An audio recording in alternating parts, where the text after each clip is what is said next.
Down and take a look. You've got gaps in the framing where rats can get inside the attic, and it runs the whole length of the roof line. So what we do here is we're gonna have to run a strip of mesh the whole way up and down this gable area in order to do two things: prevent the rats from jumping in between the wood and getting into the attic, and to tuck back up this roofing shingle so one, it looks better. Then we've got another side over here.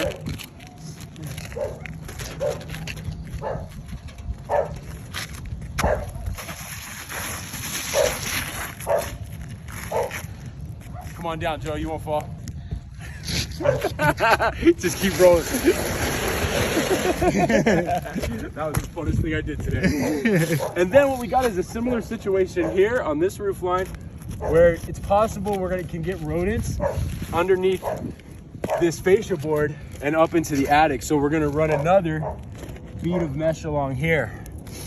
And it should come out looking really nice, get everything tucked up and tight, and prevent rodents from getting in the attic.